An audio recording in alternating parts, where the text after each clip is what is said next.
안녕, 융합 9강 오늘은 시작하도록 할게요. 데카르트의 운동량 보존 법칙이고, 운동량 보존 법칙이라는 건 운동량이 보존된다, 변화 없이 유지가 된다, 뭐 이렇게 봐주시면 돼요.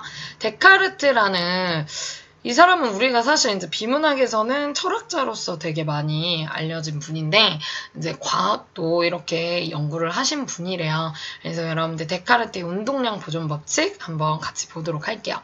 이 글은 물질 세계의 변화를 설명하기 위해 데카르트가 제시했던 운동량 보존 법칙을 소개하고 있다. 데카르트는 신비주의에 반대하고 정신과 물질을 구분했습니다. 그러니까 구분하는 것 자체가 이원론적입니다. 그러니까 물질 세계의 모든 변화를 이제 물질 안의 세계에서 찾으려고 했지 뭐 다른 바깥에서 찾으려고 하지는 않았어요. 그래서 보통 정신과 물질을 아예 구분을 시킨 분이라고 생각하시면 돼요. 그는 물질 세계의 모든 변화가 물질끼리의 역학적 충돌을 통해 이루어진다는 걸 설명하기 위해 한마디로 물질 세계의 모든 변화가 그 물질 안에서의 얘네끼리의 어떤 충돌에 의거해서 이루어진다라고 설명을 했어요. 다른 외부적인 요인이 아니라 설명하기 위해 신이 최초의 운동을 부여하였고 물질 세계에서 운동량은 보존된다. 그러니까 신이 최초의 운동을 부여하는 그거 이후에 삶을 얘기하는 거니까 그 이후에 운동량을 얘기하는 거기 때문에 오히려 신이 최초에 부여한 그 운동이 아니고서야 그 이후의 운동량은 보존이 된다라고 생각을 한 거예요. 그는 운동량이 보존된다는 것을 설명하기 위해 운동량이 작은 물체가 큰 물체와 뻥 하고 충돌을 하면 운동량을 잃지 않고 방향만 쓱 바꾼대요. 운동량이 큰 물체가 작은 물체와 충돌하여 작은 물체의 운동량을 만약에 변화시키는 경우에는 변화시킨 양만큼의 운동을 잃는다라고 설명을 했습니다. 그러니까 만약에 변화를 시켰으면 사실 얘 운동량이 변한 거는 이 큰 물체의 그 양만큼의 운동을 잃는다라고 본 거야. 얘를 변화시킨 그 대가로서 이 양만큼의 운동을 잃는다라고 설명을 한 거예요.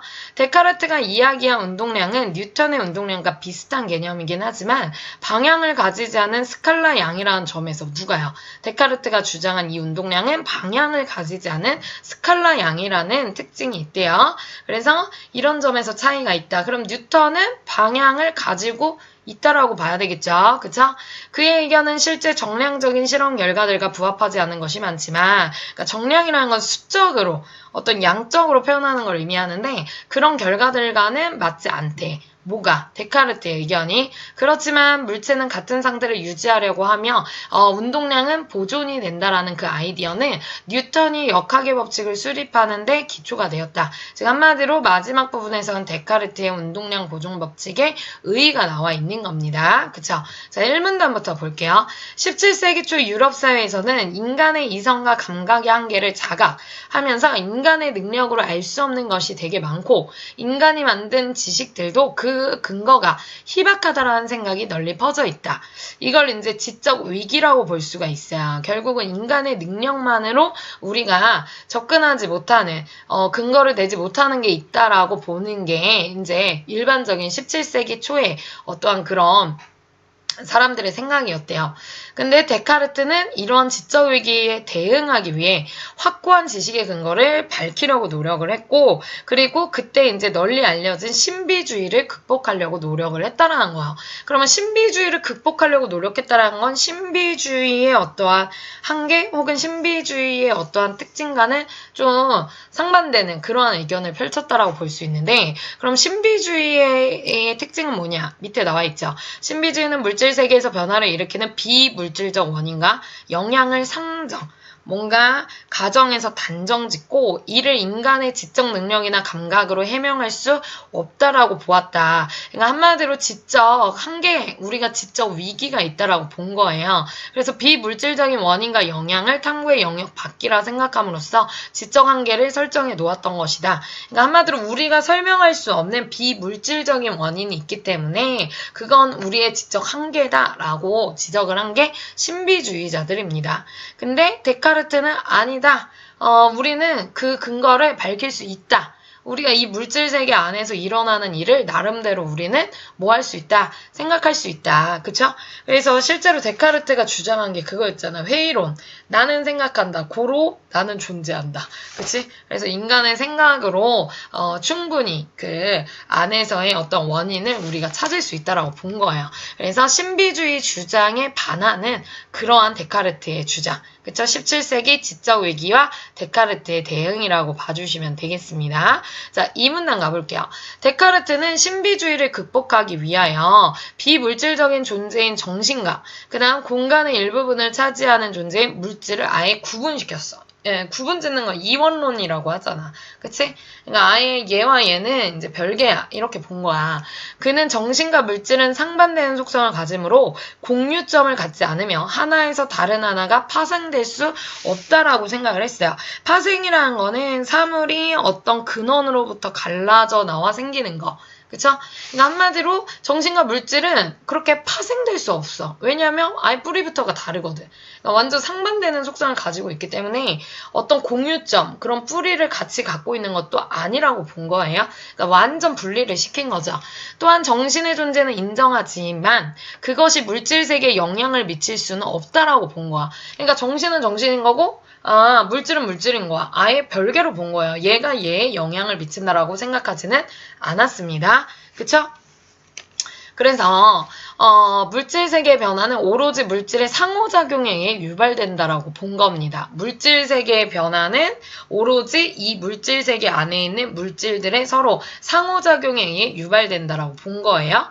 데카르트는 신비주의가 범하는 근본적인 오류는 뭐라고 생각했어요? 요게 이제 신비주의가 범하는 근본적인 오류라고 데카르트가 지적한 부분입니다. 비물질적인 것이 물질 세계의 변화를 유발한다라고 간주, 그렇게 여기는 거, 그렇게 보는 것 자체가 이건 신비주의가 범하는 잘못된 근본적인 오류다라고 본 겁니다. 그러면 거꾸로 얘기하면 데카르트의 주장에서는 데카르트는 어떠한 비물질적인 것이 물질 세계 변화를 준다라고 인정하지 않았어요. 다만 아까 위에 줄에처럼 정신의 존재는 인정하지만 그것 자체가 물질 세계에 영향을 미치는 게 아니라 물질 세계의 변화는 그 물질 안에서 그 물질 세계 안에서 물질들끼리의 어떠한 상호작용에 의거해서 유발한다고 본 거야. 다른 외적인 비물질적인 것이 원인이 될 수는 없다라고 본 겁니다. 오케이? 자, 여기까지가 이 문단 데카르트가 지적한 신비주의의 문제에 대한 얘기였습니다. 그쵸? 자, 3문단 데카르트는 모든 자연의 변화가 물질 세계를 이루는 입자들의 운동에 의해 이루어진다고 봅니다. 아까 앞에서 얘기했죠? 물질 세계를 이루는 그 입자들 간의 운동. 그쵸? 그 물질들 간의 운동에 의해 이루어진다라고 봤는데, 그 물질들은 다 입자들로서 구성이 되어 있겠죠? 그러니까 그 입자들, 이 물질들 안에 입자들의 운동에 의해 이루어진다라고 봤는데, 독자적인 운동론을 구축을 했어요. 구축이라는 거는 어떤 체제의 기초를 닦아 세우는 걸 의미하죠. 그는 운동을 물체를 움직이게 하거나 정지하게 하는 능동성을 가진 작용이 아니라 그냥 이동 자체로 본 거예요. 그쵸?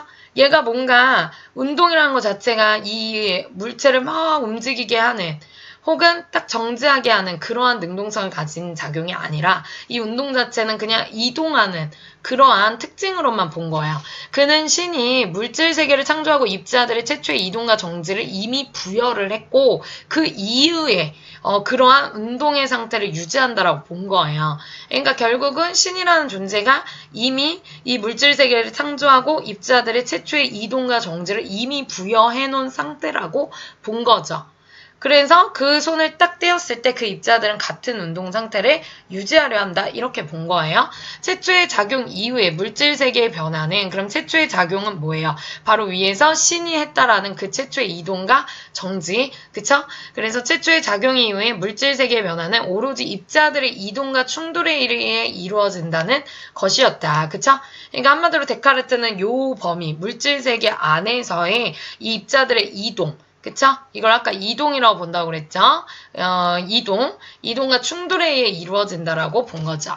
이러한 견해는 입자들 간의 충돌에도 운동량의 총합은 변화가 없다라는 거를 이제 주장하게 됩니다. 이것이 전제되면 신의 완전성이나 물질 세계의 영원성과도 모순이 되지 않는 거기 때문에 데카르트는 신의 존재를 인정하면서도 또 물질은 물질끼리 작용한다라고 봄으로써 이제 자기의 주장을 확고하게 할 수 있었죠.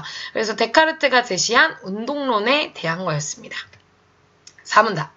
데카르트는 입자들 간의 충돌에도 운동량의 총합은 변함이 없다는 걸 설명하기 위해서 운동하는 물체가 자신보다 강한 물체와 얘가 지금 이렇게 운동하고 있는데 자기보다 강한 물체와 딱 충돌을 해요. 충돌을 한다는 건 뭐예요? 뭐 이쪽에선 다른 방향으로 이렇게 오고 있었겠죠. 충돌을 하면은 운동량을 잃지는 않는데 운동량이 아니라 운동을 잃지는 않는데 오케이? 쭉 가려고 하는 그 운동을 잃지는 않지만 약한 물체와 충돌을 하면 그쵸? 약한 물체와 충돌을 하면 약한 물체에 옮겨지는 만큼의 운동을 잃는다라는 명제를 제시했다. 일단 여러분들 보세요. 운동하는 물체가 자신보다 강한 물체와 탁 충돌을 하면 운동을 잃지는 않아요. 그쵸? 그러니까 그러니까 운동량이 적은 애가 운동을 잃지는 않아요.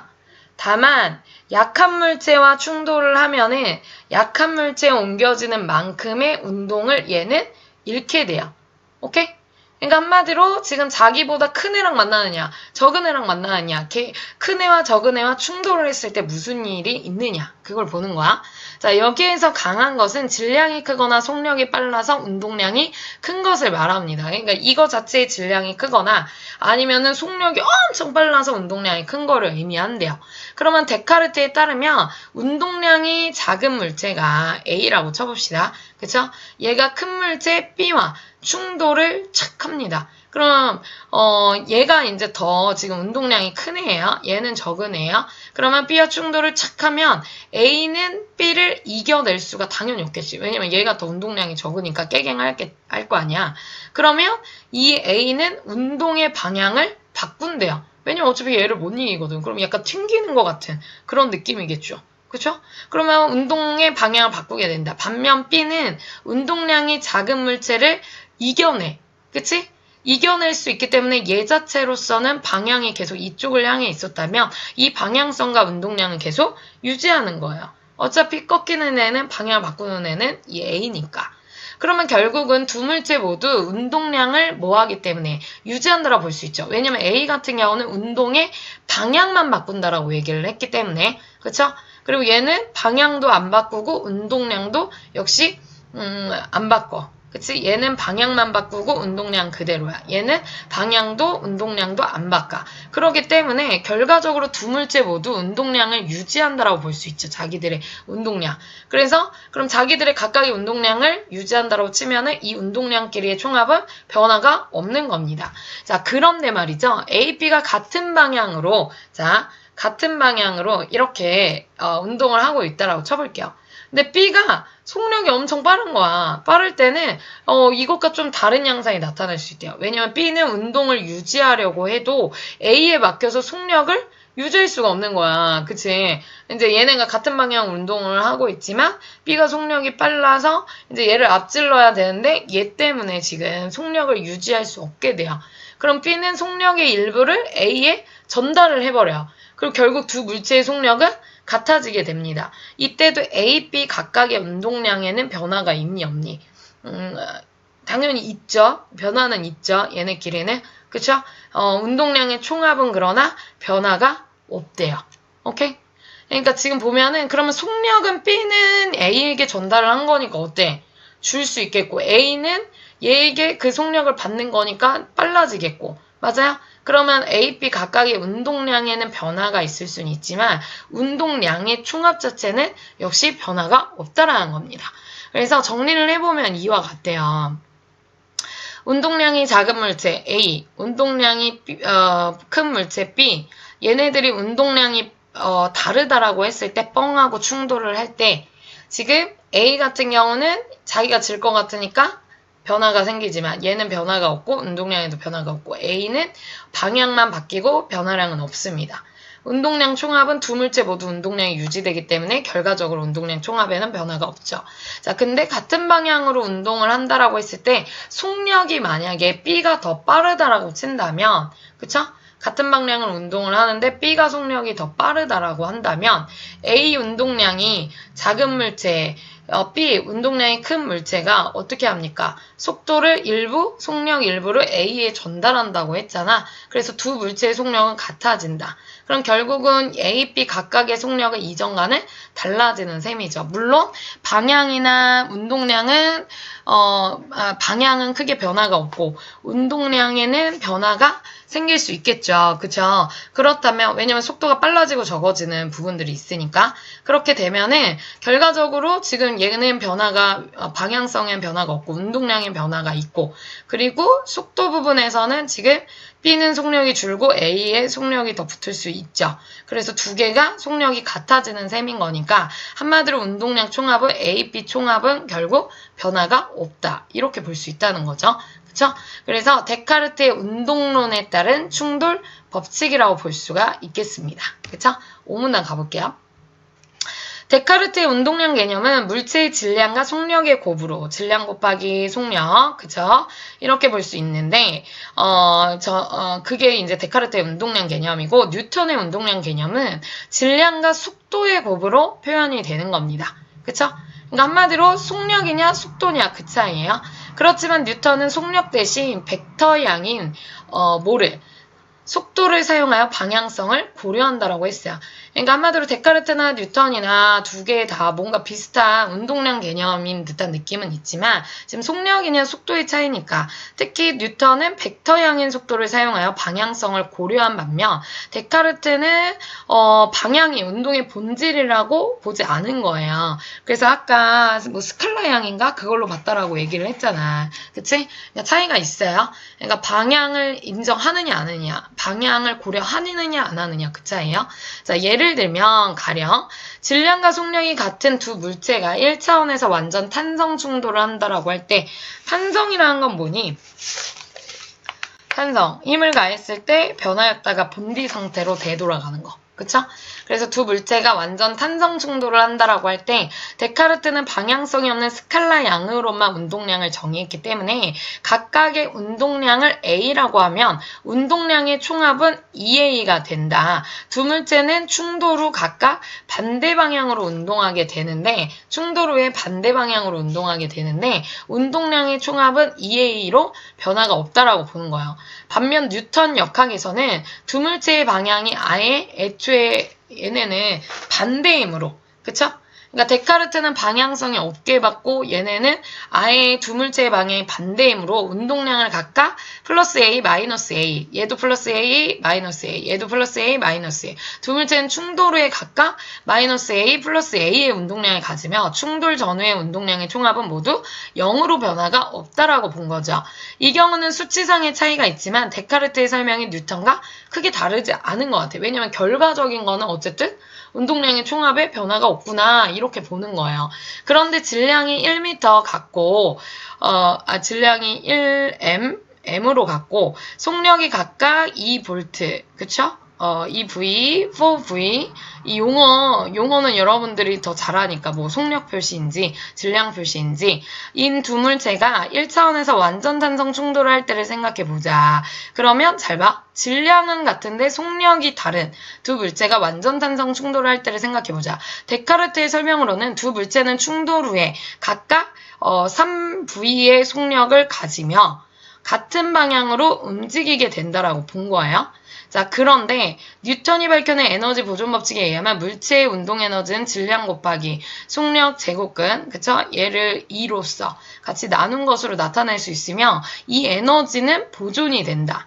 그치? 데카르트의 설명은 충돌 전에 이었던 두 물체의 운동 에너지가 충돌 후에 이게 된다는 것이므로 그치? 얘들아 여기 데카르트의 설명 이 부분은 연두색으로 칠해줘. 선생님 모르고 여기까지 보라색으로 칠했네요. 여기까지가 뉴턴의 의견인 거고 이 밑에 데카르트의 설명은 충돌 전에 10이었던 두 물체의 운동 에너지가 충돌 후에 9가 된다는 것이므로 에너지 보존 법칙에 어긋나게 된다. 이 부분 한번 체크해 주세요. 그쵸? 요거는 연두색입니다. 실제로는 질량이 같은 두 물체가 1차원에서 완전 탄성 충돌을 할 때 속도 교환이 일어나기 때문에 속도가 각각 플러스 2, 마이너스 4였다면 충돌 후에는 각각 마이너스 4, 플러스 2가 된다라는 것이다. 뭔 소린지 하나도 모르겠죠. 일단 선생님이 뒤에서 표로 다시 설명드릴게요. 일단 요 위에서 아까 두 물체는 충돌 후 각각 반대 방향으로 운동하게 된다. 그러니까 이제 데카르트 운동량이 같은 물체끼리 충돌하면은 강한 물체와 충돌했을 때 마찬가지로 방향만 바꾼다라고 본 거야. 뉴턴은 속도 교환이 일어나기 때문에 두 물체가 다 같이 반대 방향으로 움직인다고 본 거죠. 그쵸? 그러니까 데카르트랑 이제 뉴턴의 차이. 그쵸? 그다음 밑에도 요 부분. 운동 에너지는 물체가 운동할 때 지닌 에너지 운동하는 물체가 다시. 운동 에너지는 물체가 운동할 때 지니는 에너지, 운동하는 물체가 마찰에 의해 멈췄다고 할 때, 운동 에너지는 열이나 소리 에너지로 전환되기 때문에 전체 에너지 합에는 변화가 없다. 그쵸? 근데, 이제, 두 물체의 운동 에너지가 충돌한 후에는 9가 된 거잖아. 그치? 그러니까 이 10이었던 애가 9가 된다라고 말을 하는 거야. 그쵸? 자, 박스에 선생님이 글자를 하나 더 넣어놨네. 요거, 잠깐만. 여기 위에서, 운동 에너지는 물체가, 운동할 때 지니는 에너지. 하고 콤마를 찍어줘. 즉, 운동하는 물체가 이렇게 되셔야 돼요. 여기다 콤마 하나 찍어주세요. 그래서 다시, 운동 에너지는 물체가 운동할 때 지니는 에너지, 콤마, 운동하는 물체가 마찰에 의해 멈췄다라고 할 때 운동 에너지는 열이나 소리 에너지로 전환되기 때문에 전체 에너지의 합에는 변화가 없다라고 보는 겁니다. 그쵸? 그래서 원래는 이렇게 10이 되는 걸로 볼 수 있는데 두 물체의 운동 에너지가 충돌한 이후에는 9가 된다라는 것으로서 이제 에너지 보존 법칙에 어긋나게 될 수밖에 없어요. 데카르트의 설명은. 즉 정량적으로는 조금 무리가 있는 답이 된다는 거야. 데카르트의 설명이. 오케이? 이거는 아까 우리가 앞에 본문 보기 전에 박스에 보면 데카르트의 설명은 정량적으로 어긋나는 부분이 있다라고 했잖아. 그게 바로 이 설명인 겁니다. 그래서 실제로는 질량이 같은 두 물체가 1차원에서 완전 탄성 충돌을 할 때 속도 교환이 일어나기 때문에 속도가 각각 플러스 2v 아니면 마이너스 4v였다면 충돌 이후에는 마이너스 4v 플러스 2v가 된다. 자, 그래서 물체의 속력이 이렇게 교환이 되므로 두 물체는 각각 반대 방향으로 움직이며 다른 물체의 속력을 가지게 된다. 즉, 데카르트의 견해는 속력과 방향 모두 옳지 않음을 말해주고 있다. 그러니까 결국은 데카르트의 설명이 조금 정량적으로는 맞지 않는 부분이 있다는 거를 이제 확인할 수 있는 문단이었어요. 그래서 데카르트와 뉴턴의 운동량 보존 법칙을 비교한 내용인데 그걸 정리해보면 이와 같아요. 운동량 개념을 데카르트는 방향성을 고려하지 않은 스칼라양으로 봤고 뉴턴의 운동량은 방향성을 가진 벡터양으로 봤죠. 그래서 질량과 속력이 같은 두 물체가 1차원에서 완전 탄성 충돌할 때 충돌 전에 A 플러스 A, 충돌 후에 A 플러스 A 어쨌든 각각 2A, 2A 그래서 결국 운동량 변화가 없다라고 봤고 뉴턴의 운동량은 이제 얘네는 방향성이 일단은 서로 다른 걸로 봤죠. 그래서 충돌을 했을 때 이렇게 그러니 결과적으로는 운동량 변화 없다라고 본 거는 똑같아. 근데 이 과정이 지금 다른 거죠. 그러니까 얘는 방향성을 고려하지 않은 거야, 데카르트는. 뉴턴은 방향성을 고려한 거고요. 그래서 역시 충돌 전후로 비교를 해보니까 지금 데카르트의 운동량은 어때? 지금 이게 계산 때려봤을 때 다른 결론이 나왔다는 거야. 10이 돼야 되는데 9가 나왔다라는 거죠. 충돌 이후에. 오케이? 그래서 변화가 있는 모습이지. 얘는 변화가 없는데. 오케이. 그래서 데카르트의 운동량이 보존 법칙에 의거한 이 법칙이 좀 정량적으로는 어긋나는 부분이 있었다더라. 자, 마지막 6문답. 과학자들이 실제 정량적인 실험을 해본 결과 데카르트의 견해 중에는 실험 결과가 부합하지 않는 것들이 상당수 있었다. 방금 앞에서 본 것처럼. 이후에 과학자들은 데카르트가 정신적인 요소로 보고 배제하려 했던 인력이라는 개념을 사용함으로써 운동을 보다 성공적으로 설명할 수가 있었어요. 그러나 물체는 같은 상태를 유지하려고 하며 물체 운동량은 보존된다라는 이러한 데카르트의 운동론은 데에는 두 가지 의의가 있었다. 그러니까 이러한 과학자들 사이의 논쟁이나 정략적인 실험을 촉발시키는 계기가 되었고 뉴턴의 역학을 정립하는데 또 중요한 아이디어를 제공했다라는 겁니다. 그래서 데카르트 운동론의 의의로서 마무리 짓고 있어요. 주제, 데카르트가 제안한 운동량 보존 법칙의 내용과 의의에 대한 얘기였습니다. 자, 이걸 정리해보면 요거 이 사람이 데카르트인가 봐요. 신비주의를 극복하려고 노력을 했고요. 비물질적인 존재인 정신과 공간의 일부분을 차지하는 존재인 물질을 아예 구분을 해서 결국은 물질 세계의 변화는 그 물질 세계 안에 물질의 상호작용에 의해 유발된다라고 본 거예요. 신에 의한 최초의 작용 이후의 운동은 능동성, 최초의 작용 이후의 운동은 능동성이 있다라고 볼 수 없고 그냥 이동 자체로만 설명을 한 거야. 이미 신에 의거해서 그 앞에 운동이 이제 이미 작용이 됐었고 그 최초의 작용 이후부터는 그냥 이동일 뿐이다 이렇게 본 겁니다. 그래서 데카르트의 운동량과 뉴턴의 운동량의 사이를 이렇게 정리해 볼 수 있을 것 같아요. 그래서 여러분들 그 구조도 빈칸 한번 꼭 채워보시고 사용 설명서 다시 한번 읽어보시고 문제 푸시면서 질문 있는 것들은 따로 연락해 주시길 바랄게요. 2배속으로 들으십시오. 선생님이 조금 천천히 설명하는 부분들도 있으니까 여러분들이 답답하시면 좀 빨리빨리 돌려서 보시면 되겠습니다. 자, 그 다음 챕터로 넘어갈게요.